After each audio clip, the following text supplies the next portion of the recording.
Lately, Congresswoman Marjorie Greene has had a lot of explaining to do. Let's add this to the pile. There we go. And then I gotta do one more thing. I always do this. I just love this guy so much.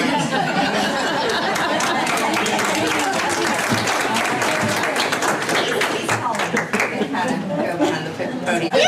Yeah, he is. He's fantastic. This guy right here is great. Standing up in there in the mucky swamp. Diane always has him in the mucky swamp. Yeah. But it's amazing. I don't understand. Does this happen at political rally? Cenk, you held things like that. It's not. I knew anything like that. Erin, what were you gonna say? I was gonna say how dreadful, how utterly dreadful. That's the only word I can think of when I think of this. The second thing I think is this like open mic night at Hitler's retreat? Because it's just as painful as an open mic night in a pre-pandemic Manhattan basement. There's a bunch of guys looking at their phones, telling jokes that are also about comedy. Nothing is funny. This is horrible, horrible. We need to stop making people want to be funny because people like Marjorie Taylor Greene try it and it hurts me. It hurts me in my soul. Yeah. So first of all, I like that we're coming full circle. She seemed to have grabbed him without permission, as he bragged about. Second of all, let's just for a second think about what Fox News would say if that was AOC doing that to a poster of Barack Obama.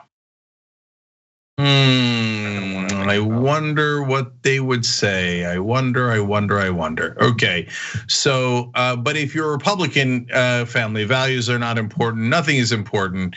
Let's just go for it, right? And they think that's so scandalous. How she wants to grab his genitals. It's so great. She's so wonderful. But by the way, there is something symbolic there as well, which is now kissing his proverbial ass is not enough. Now we're going to the front. Okay, and so that is a way of showing fealty. And I'm not. This is not a gender thing because most of the people that live inside Trump's ass are men, like Matt Gaetz and Lindsey Graham, etc.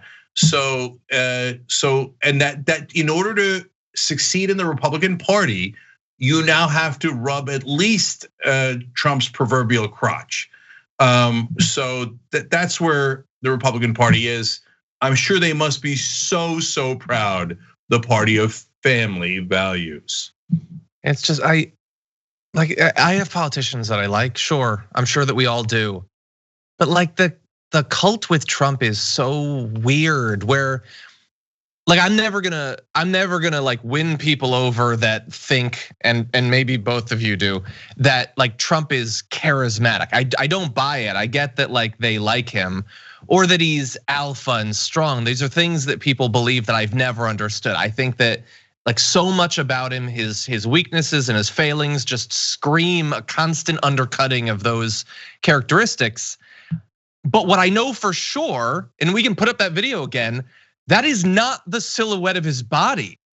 And like the cartoonists, why do you have to draw a politician to be hotter? Like if he wanted to have a six-pack, he could work out. Same goes for me. We've both chosen not to. This is what the result of it is.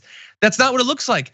That face, if that was ever his face, it was 40 years ago that was his face. And yet they want to imagine that this person is this physically perfect incarnation of conservatism. And maybe it's because there's so little to him in terms of his actual values that are what they say they want. There's really no platform there for them to really get into. It has to just be he hates our enemies and look how admirable he is. So we're gonna draw him with big shoulders and stuff like that. And it's not just them. You know, the Krasensteins did their little like book of Mueller, and Mueller was ripped. Mueller ain't ripped either. Like you can be attracted to people. People are attracted to people. It's natural, it's unavoidable. But like trying to like conjure up by force of will excessive horniness is one of the weirdest parts of modern politics. Yeah, it really feeds into the whole, this is sort of a cult at this point. Because what's kind of a touchstone of a cult is everybody is wants to screw or is screwing the leader, or the leader wants to screw everybody. And I mean, some of them are figuratively getting screwed by the leader, some are literally getting screwed by the leader. I don't get it. I don't get it. Trump is not an attractive man. He's repulsive, and the fact that all of these people have decided that he's Fabio in the '80s on the cover of a bodice ripper. It makes me feel when I watch stuff like that, I don't feel like a person, because I'm like, okay, we're allegedly both people, but I've never related to anything less than what I'm seeing right now. What are you? We're not the same. We're so not the same. I truly don't get it. And also, not to be catty, but meow, she's not his type. He wouldn't go for her. No, I don't know. Yeah, and look, it's so funny. Like the stereotype of the Democrats were that like, oh, we're the freewheeling, more, sexually liberated party, right? But on the left, no one's allowed to make any sexual references, right? Not at all. Like, not even if you're joking, nothing, right? I mean, the idea of anyone on the left touching the crotch of a cardboard cutout of a male or female leader is insane and would never be tolerated.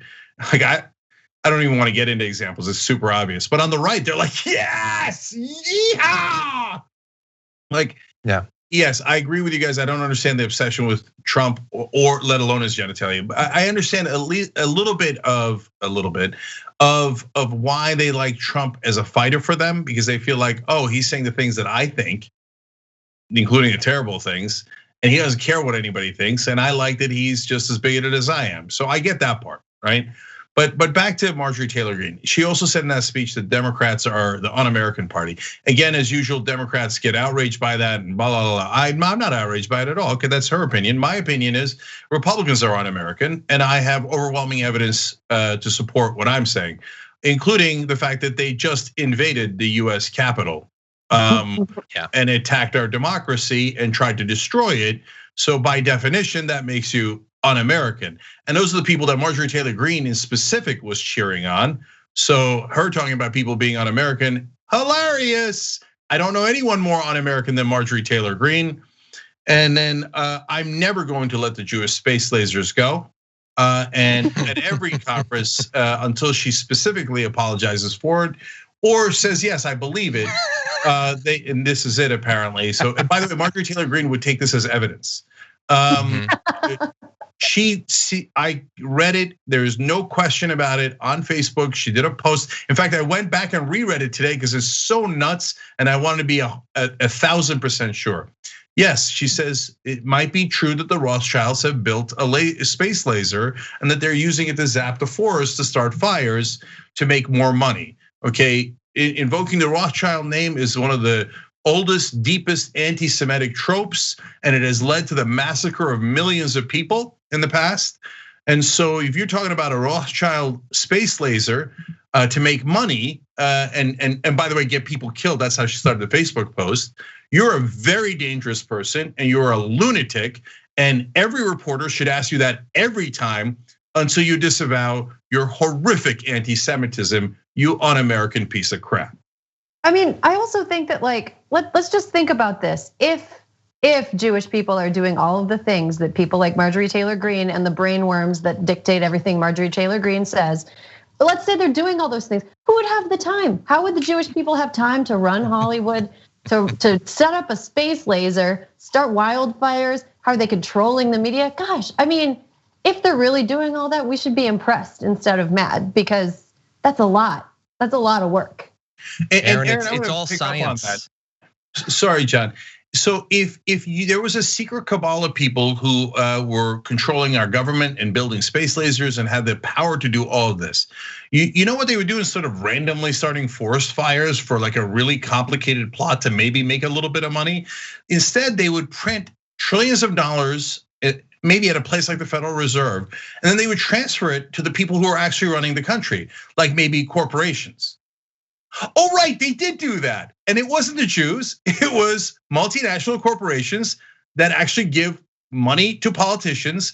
Their backgrounds are all very diverse, congratulations to them, Okay, it is not about a race or an ethnicity or a religion.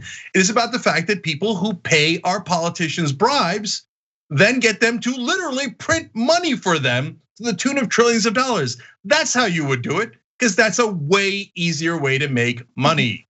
Duh. So Marjorie Taylor Greene gets partial credit for that answer. Is that what you're saying?